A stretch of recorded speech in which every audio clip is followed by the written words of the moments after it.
Hello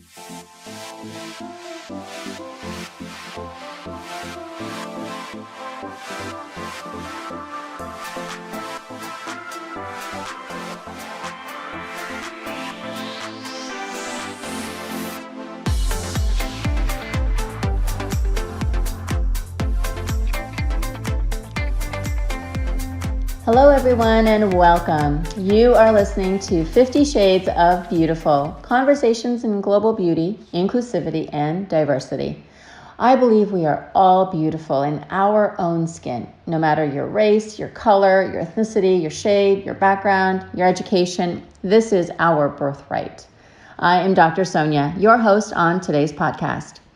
I was moved by an article I read recently, especially in the light of worldwide protests happening right now in this moment around the globe on racial inequality.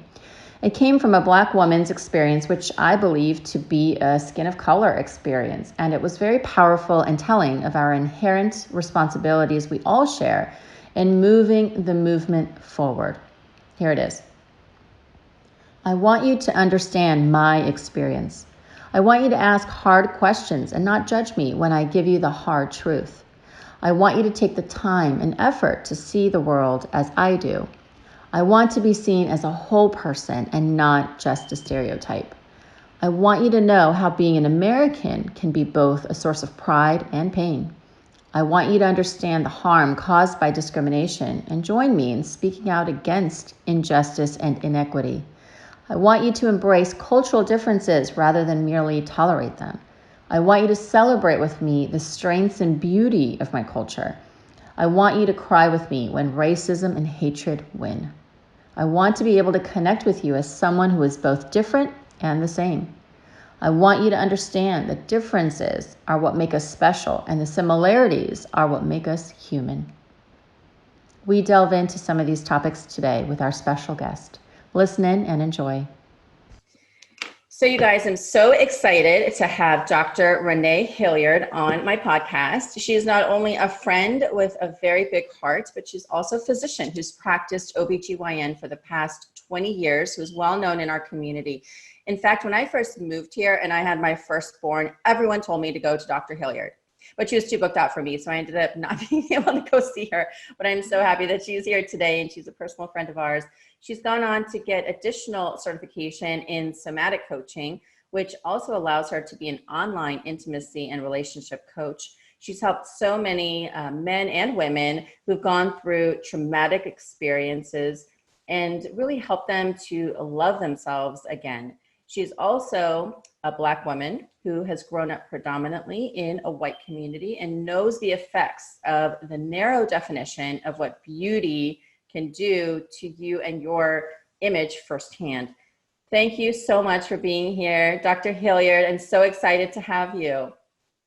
Oh, Sonia, it's always so great to see you, and thank you so much for inviting me on your podcast. And I love what you're doing here. I love your mission, and I love helping people redefine their ideas of what beautiful is. And this is just so powerful.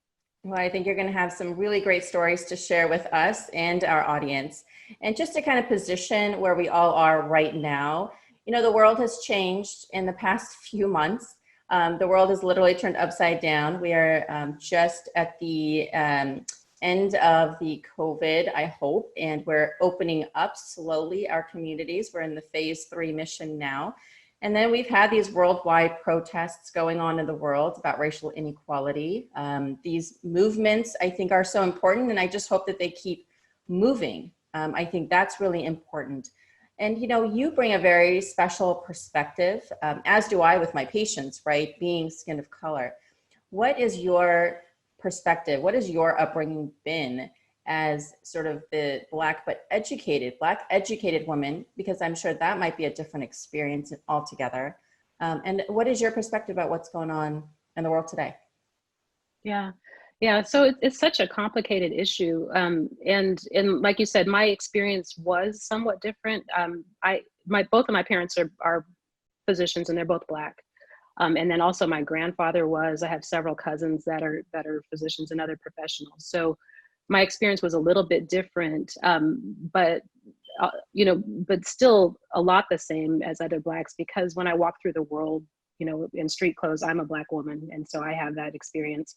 But also, there's so much pressure on us as Black people to be highly educated, because there is a little bit of you know, relief from the effects of racism. If you're a wealthy Black person, or if you're a professional Black person, you still go through things that your white colleagues won't, but at the same time, there is a little bit of favor. So, you know, my parents were very, you know, much pushing the idea of us being educated. So, you know, there's that extra pressure to be successful in that young way that, you know, you talk about that, you know, the doing and the achieving is so important, and you lose some of the yin side, you know. So it was on me to develop that balance in my own life later, much later in life, because I was so driven and I was, you know, successful by, you know, society standards, but I felt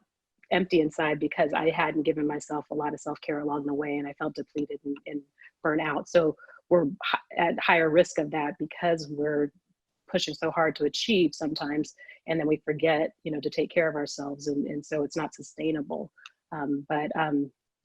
But also being in a white community, or, you know, predominantly Caucasian community, there was that sense of, you know, I didn't feel beautiful growing up. There was no role models for me in the media, in you know, fairy tales. You know, the fairest maiden is the one that's considered beautiful, but I didn't see those images growing up. I grew up in the 70s, so even going to the drugstore in a white community, they didn't have makeup shades that were for my skin, and if there were any at all, I had to go to the cities to find them. So it just made life a little bit more difficult. I didn't have to, but I felt like I had to keep my hair straight. My mom started straightening our hair when I was 6 years old, chemically straightening our hair when I was about 6, because my hair is really, really curly, so it's hard to manage for her, and she was a professional woman, so I understand that. But I knew that the way that Blacks with curly hair were seen in the white communities, you know, just because my friends would share with me what they thought about it, because I was seen as an exception in some ways, you know, so they shared what they felt about Black people with me, because they were like, oh, why do they do that? Or, you know, or they would express their disgust about Blackness to me, which it was a very uncomfortable place to be. But at the same time, I was like, okay, so now I know what they don't like about Black people, so let me try to de-blacken in a way, if that's even possible. But part of that was keeping my hair processed and straight, because I knew how negatively that was seen in the white community. If I was trying to be a professional in a white community, that was, you know, one way that I could assimilate a little easier, which I had to make that difficult choice of deciding to do what I wanted to do with my own, you know, hair and other things, just, you know, to satisfy myself and stop looking for external validation, which was a process. That was a journey. So.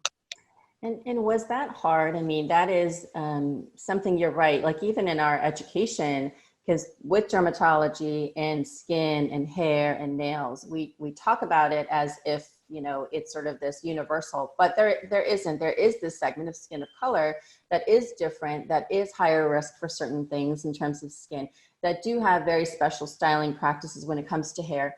And we don't necessarily talk about that. We don't get educated on that. We know that Black hair is more fragile. It's prone to easy breakability.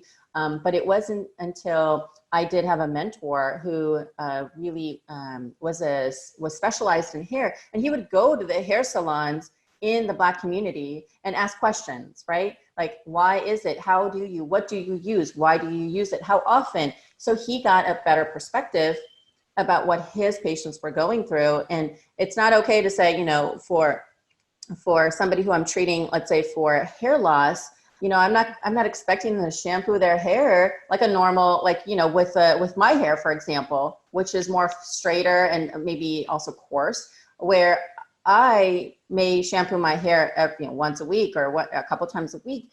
Black hair has to go through a different cycle, right? So it's not, if you did that, your hair would fall out. I mean, you have to shampoo your hair in a different regimented way. So there's certain practices and styling practices that I think that people don't know or not aware of, or don't even ask because maybe they don't know how to ask. Was that difficult to even talk about things openly with them? So it sounds like you just had to suppress and oppress yourself to not be able to talk about, well, this is what my hair does. This is what my skin is. This is what, this is what we do. Was that difficult to openly discuss that with, even your friends who might have an interest? Yeah, there were a lot of people who had a curiosity about it. So I would get questions like, if we went swimming, for instance, my hair would kind of revert back to curly, and so there was this quizzical, like, what's happening here? And so, and like, I think Caucasian people or people with straighter hair don't realize how much Black people with straightened hair fear the rain. It's like a rainy day is like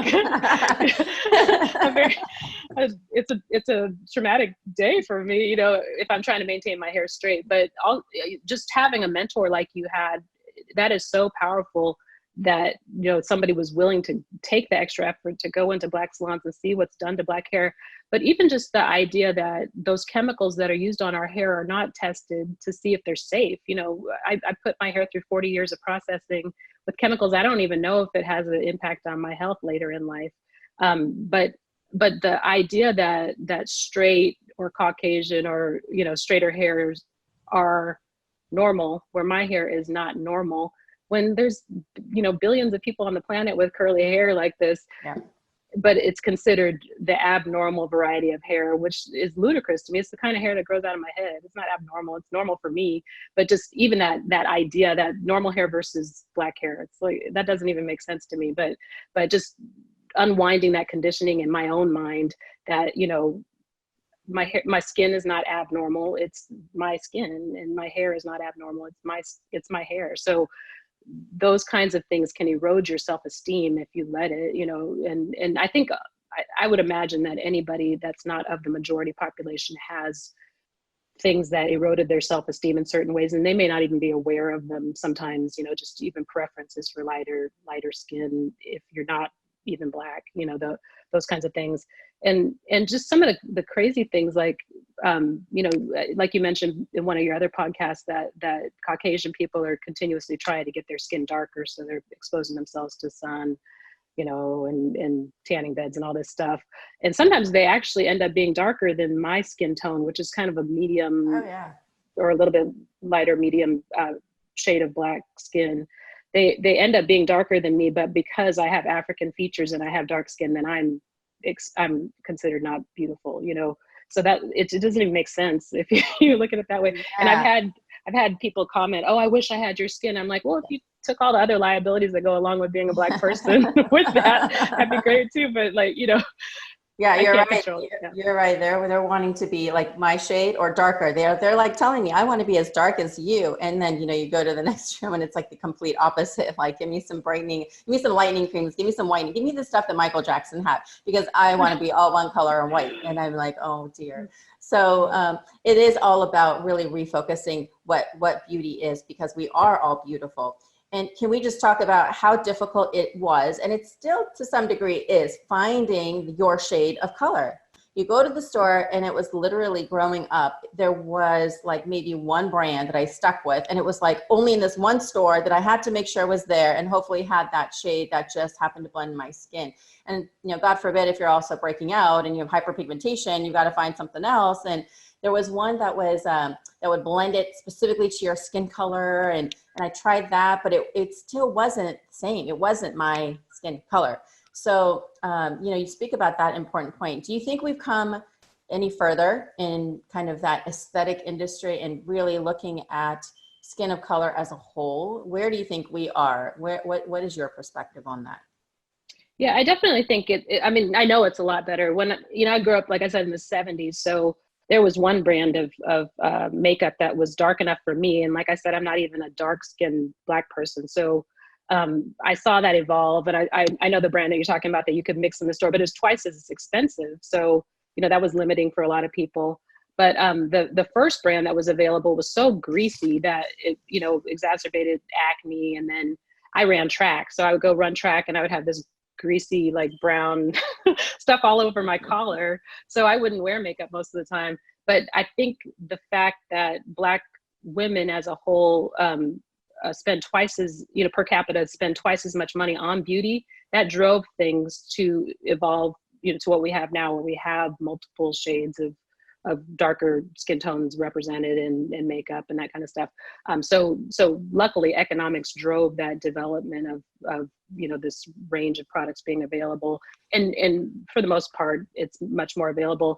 What I have noticed though is that the samples are still lighter tones. So I have to actually purchase the darker tone, take it home, try it on, go back to the store, replace, take that back, try another one at home, bring that back. And so it does become a little bit more cumbersome to try products, but at least they're available to people. Yeah.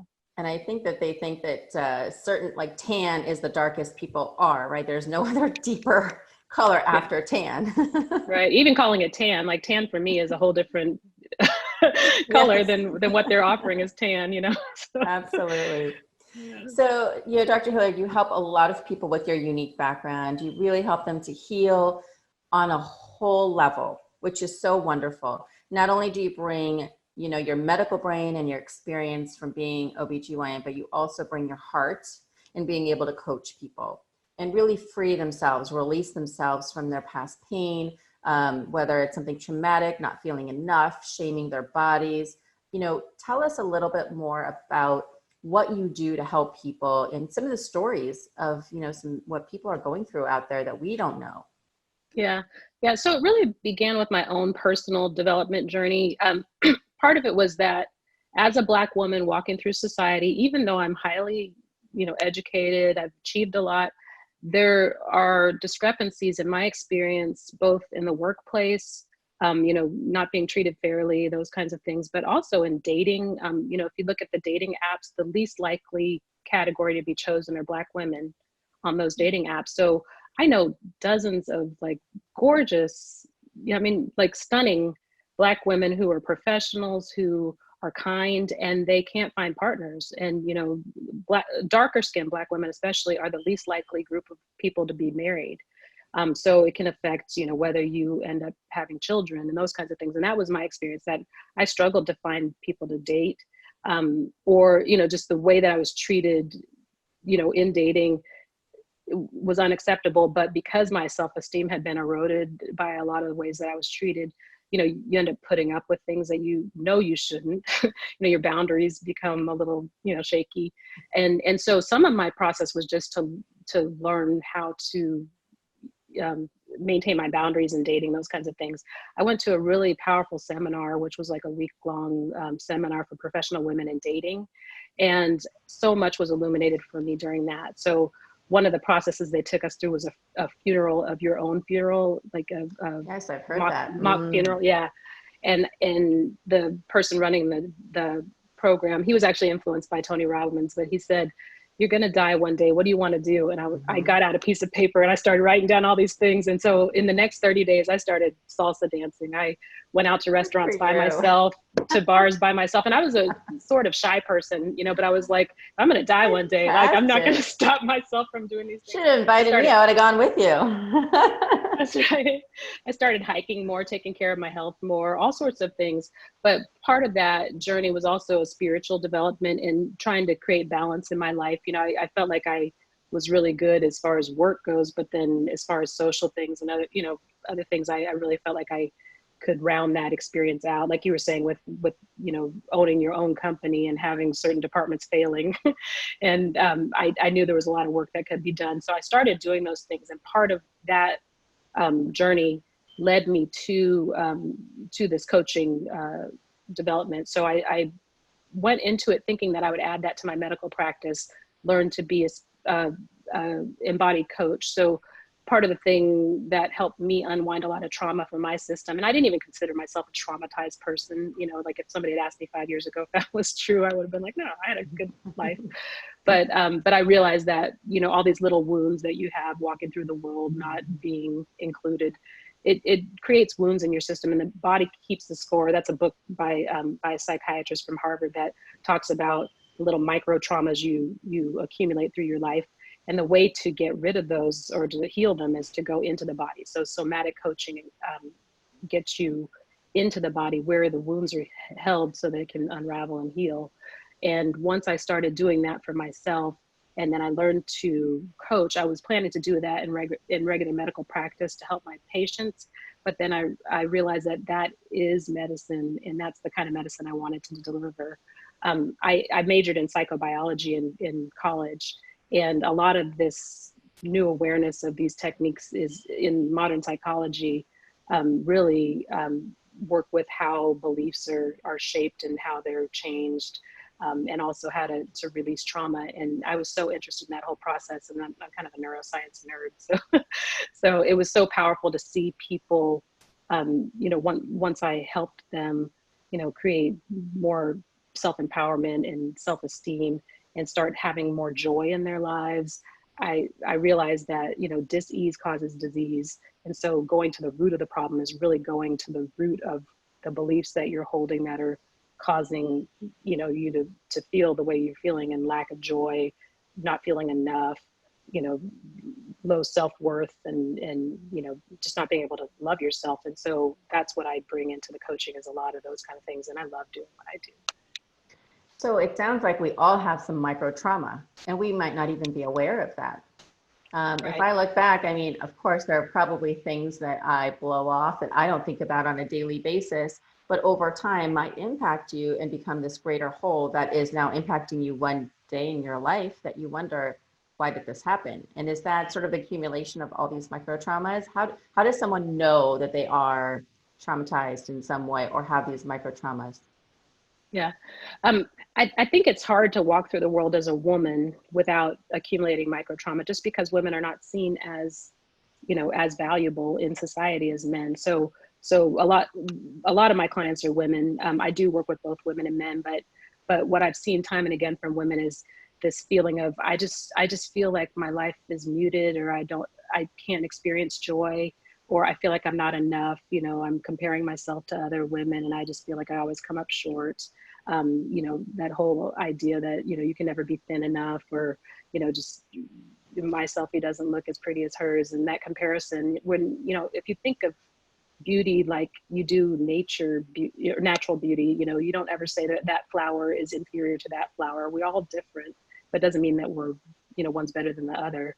But I see a lot of trauma being held that way, just never feeling enough. As soon as a lot of men, it's about net worth, so they associate their self-worth to their net worth. So as soon as I achieve this level of success, then I'll feel like I'm enough, instead of feeling like I'm enough already. And like, you can always add on things to your life, but it doesn't mean that that defines you. Your work doesn't define you. Your status in society doesn't define you as a person. So those kinds of things are a result of little micro traumas that we've all adopted, just going through the world, because, society conditions us to think that there's this hierarchical, value system as far as people go. All people are valuable. We're all one, and we all have equal value. We may offer different things to the world, but it doesn't mean that any of us is less valuable than the others. So. And I bet we carry these patterns with us that develop in our young life and probably carry over into our adulthood. And then, yeah, one day you just wonder, why am I not happy, or why am I not fulfilled? And it is this really awareness that, this probably started from when you were a child, and not realizing that all of these hierarchical structures, all of these social norms, all of these things have been embedded in us, and for so many years, these small little micro injuries that don't belong in our society, really. And then now it's really what I find, it's a lot of unlearning of the things that we've learned. And Right. so going into that whole process, like how long do you need to unlearn all of these micro traumas? I mean, you probably work with people for a really long time. Yeah. Actually, it's surprisingly, if you use the right tools, there's little brain hacks that you can do to help drop beliefs that no longer serve you. That my coaching development program was just like so wonderful at. That, I can sit with somebody for an hour, and something they've been holding for 40 years in the back of their mind as a belief about themselves, we can shape that belief into a new belief that they're wanting to hold in 30 minutes, 40 minutes, which is, it feels really powerful to go through that process. And I've been coached by other people in my program, that for the same things, with this whole racial climate that we're in right now. I actually reached out to another woman who's a coach, And she took me through a process, and there were little beliefs that I didn't even remember that I had put into my brain when I was a little kid. Just even the idea that I had no one to go to, which is not true. There's, like 7.8 billion people on earth. There's plenty of people I could go to for support. But because as a little kid, whenever something happened, if I got called a name on the playground, because of my race, when I went to my parents, there was a idea that, because they lived in the 60s when, the first civil rights movement was going on, and they went through so much more. My mom marched with Martin Luther King. So, I mean, you can imagine the things that she experienced with, right across the street from people with KKK hoods on, and, like, that's trauma. But even, just being called a name on the playground, I didn't feel like I could go to her, who had been through so much more. Or if I did, it was kind of like, oh, well, I'm sorry, this is something you're just gonna have to deal with. And you have to be tougher than, as a girl, you're like, I'm a 6-year-old girl, but is this developing this toughness, you're gonna have to have a thicker skin. And nobody really was there to kind of, say, I'm so sorry this happened. I mean, like, my parents were great parents. I'm not saying that, but just that idea that you're gonna have to just suck it up and handle it yourself. And I have a hard time reaching out for support to other people because of that, and I didn't even realize that was implanted so early in my brain. And within a half an hour, I kind of figured out where that belief came from, unraveled it, and, like, adopted a new feeling, like, I can reach out for support. It is okay that I can't handle everything myself. And that's what community is about. That's why, you have friends and cultivate deep relationships with people so that you can lay some of your, burdens on them, and they can lay them on you, and that's how you get through the world. Absolutely. And I'm sure your experience is going to bring so much into their life because you can relate to them.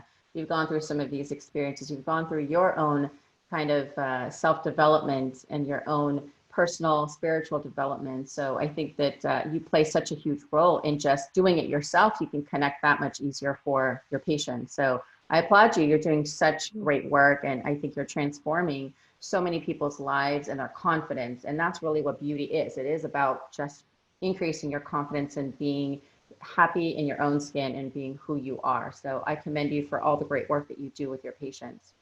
Yeah, thank you. So I am going to wrap up with just a couple more questions here. I mean, we can go on and talk about beauty, which is my favorite topic. So, for us, in the dermatology world, I know that skin of color patients don't necessarily go to the dermatologist because they think, well, they're not going to understand my skin, right? So I actually get a lot of people, half of our population is skin of color for that reason, because I write books and I do research and, get that information out there. And I do understand there's some mistrust when it comes to seeing doctors, especially about skin and hair. So I want to know, what in your mind are some of the myths when it comes to beauty surrounding the Black community? What is the myth about Black beauty? And what are some of your own secrets when it comes to beauty and skincare, and any cultural things that we should also know or be sensitive to, or that we should be educated about? Yeah. Well, I think what you're doing is fantastic, that you are a leader in doing the research that that's missing out there for skin of color, writing the books, getting the information to people about how to care for skin of color and how it's different and the same. One thing that is a myth in the Black community is that we don't need sunscreen, especially the darker skins of, darker shades of Black skin, that they don't need to use sunscreen, which, you've said before is such a myth. Listen to podcast 2 about that one. Yeah. I luckily had a grandmother who we would go boating, and she would have on that chalky zinc oxide sunscreen. Oh, yeah. She looked like chalk face. Ashley in white. And my dad would put sunscreen on us when we went skiing. We had a lot of outdoor activities that we used to do. So I learned early on to protect my skin from the sun. And that was really great, and allowed my skin to age well. I'm almost 50, and my skin probably. Wow. And she looked like she's like, yeah, 20. Yeah. Oh, thank you. But just getting that information out there, and that there are dermatologists that are savvy in caring for Black skin. That's important. That a lot of people, they've gone to one perhaps Caucasian doctor who didn't know a lot and hadn't done the work to know how to take care of Black skin. So, it doesn't mean that that's the only person out there you could go to. So keep on doing your research, go on the internet and figure out where you can go that you're going to be cared for, in a respectable manner. And also by somebody who's knowledgeable about your type of skin is really important. And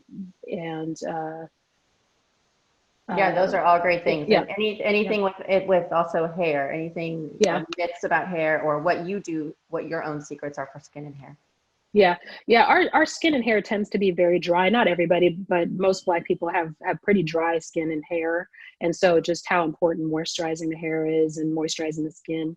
A lot of us neglect that. So I've had Black patients who don't use any kind of moisturizer on their face, and then they have skin conditions that are related to dry skin. So just incorporating more moisturizing techniques into your skincare and hair care regimens. And then, like you mentioned before, with washing the hair, so everybody's hair texture and hair is different, but there's that myth that if you don't wash your hair frequently enough, then you're seen as dirty. I actually had a white nurse comment, "Oh, you guys don't wash your hair too much, so you're probably dirty," or something like that. So some Black people actually wash their hair more frequently than they should because they're afraid of being seen as dirty, or using heat tools on their hair. Our hair is more fragile. A lot of people assume because it looks curly and we can do some crazy things with our hair as far as styles and stuff, but our hair is actually the most fragile.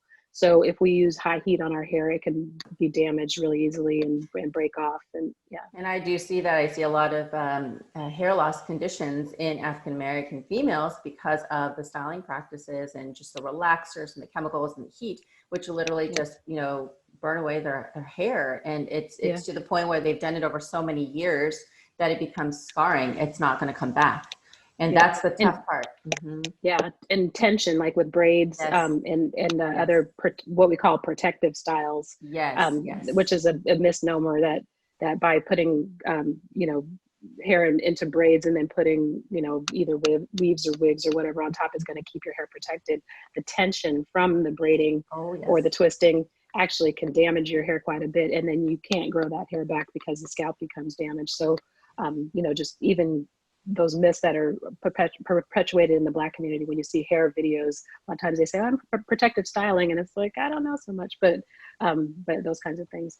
Yeah, I also just recommend. Yep. Yeah, I usually recommend just wear your hair natural and just embrace it with whatever it is, whatever texture it is. Wear it as natural as possible, because the smallest, slightest even tension, and you might think, oh, it's loose, it's not very tight, but that is enough still to cause what we call this traction alopecia, which is this just hair loss right in the very frontal scalp, which is again difficult to bring back, and then they go into this whole cycle of trying to cover it up, and then wearing more wigs or weaves, it's just this endless cycle. And so that's probably my most important point, is just to wear as much as possible your hairstyles very naturally.